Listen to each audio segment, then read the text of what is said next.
Now, this is so important, I'm going to say it again. Very few things I repeat twice.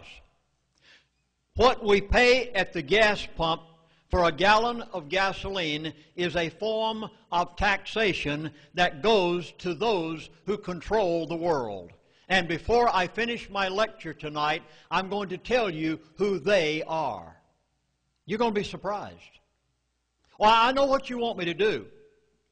You want me to say certain names, don't you? Well, instead, I'm going to tell it to you as I lived it. Because you see, what you've read about in other books, not necessarily the truth. You're going to be amazed at who they are. Gas prices at the gas pump in California will be $4 to $5 a gallon at the gas pump in the very near future. And Dr. Stan Monteith, a very reputable radio talk show host, said to me on the phone the other day, Lindsey, you're wrong. It's going to be $6 to $7 a gallon, and it wouldn't surprise me one bit that he's not right. And when it happens, your standard of living in America and mine is gone. And it's all done by a design plan that I knew about 25 years ago. And I've tried my best to warn the American people for 25 years. And this may be your last chance to do something about it. Those in Washington are scared to death. They're scared to death to tell you the truth. They don't dare tell you the facts. I'm going to in a few moments. And you take it to them. And you try to tell them yourself if you can. Otherwise, we've had it.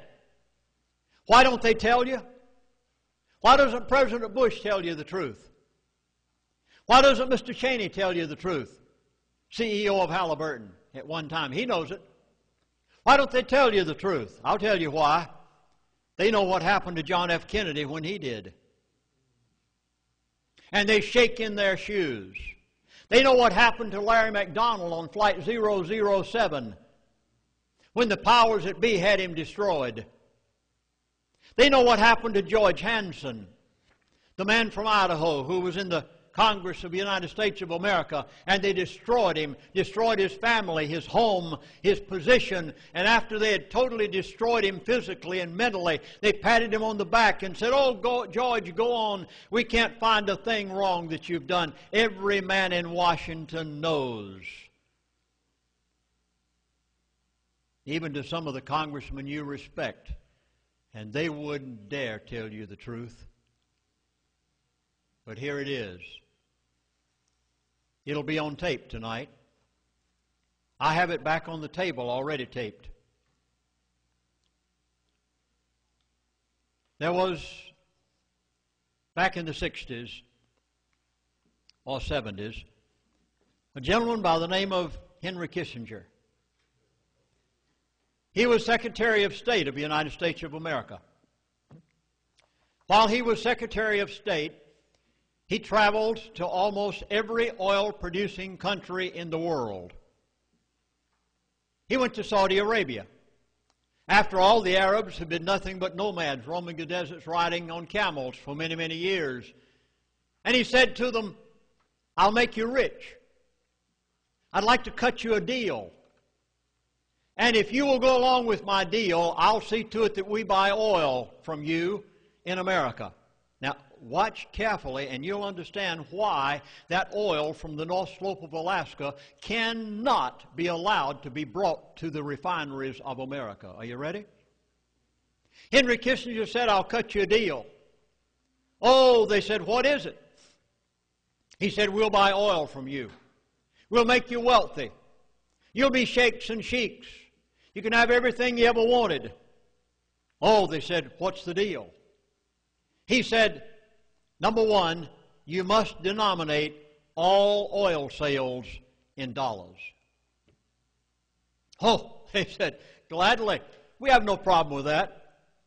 He said, "Secondly, you can have a certain percentage of that money to build your own country, your infrastructure, and the people that are there and to supply for your country, but you must take a certain portion of the money that we buy oil from you with. You must take a certain portion of those American dollars and buy our national debt. They didn't have the slightest idea what they were doing when they signed on the dotted line. And today Saudi Arabia and the other oil-producing countries of the world have no choice. They must denominate in American dollars, and they turn around and buy our national debt. Is the only thing that is keeping the American dollar afloat today.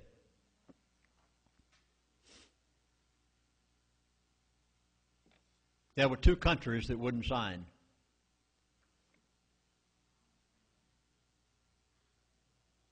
You're going to find this very startling. I'm going to give names and dates and places. I never did this prior to 6 months ago. I knew it for years. You see, it finally gets to a point that you have one of two choices. Either be a slave in your own land, or tell the truth and hope somebody will listen to you. And that's the reason I came here tonight, to try to get a listening ear before it's too late. There were two countries that wouldn't sign on the dotted line in the days of Secretary of State Henry Kissinger. Number one was Iraq. Saddam. He was too independent. He said, I'm not going to be obligated. The largest known oil field on the face of the earth is Saudi Arabia. Second largest oil field on the face of the earth is Iraq. The third largest oil field on the face of the earth is Iran. I'm going to talk about Iran tonight. You're going to shake in your shoes when you leave from here. I'm not pulling any punches with you this evening. It's either now or never. Either something is done now or we are slaves in the very near future. Saddam said, I'm not going to sign on the dotted line. He had to be destroyed. Oh, there are a lot of people in the world just as evil as Saddam. A lot of Russian leaders that have killed more people than Saddam ever did. And yet we joined up with them in the last war. There are a lot of people in the world. Why did Saddam have to be singled out? Because he wouldn't go along. He wouldn't denominate in American dollars and buy our national debt. And President Bush Sr. had no choice but to destroy him. Now there's a name you'll want to jot down. The name is Abner Dethry. D-E-T-H-R-E-Y. I give it to you for one reason and one reason only. He appeared with me on a radio talk show just a few weeks ago. He has never done it before. He worked for the State Department and the CIA and was one of the individuals that was sent by our State Department to Saddam Hussein in February through May of 1990. To tell Saddam Hussein, our State Department will not intervene if you invade Kuwait. It was sent by our top officials and echelon to Saddam.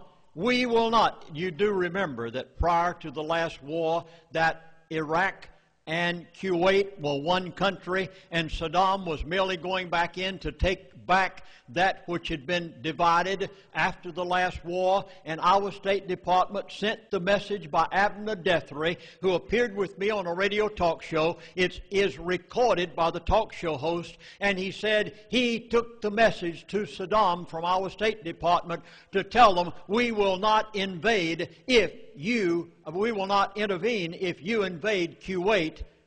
It was all a setup by George Bush Sr.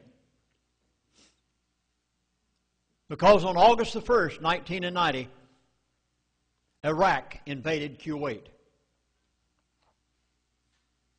It was intentional. Our State Department wanted an excuse to topple Saddam.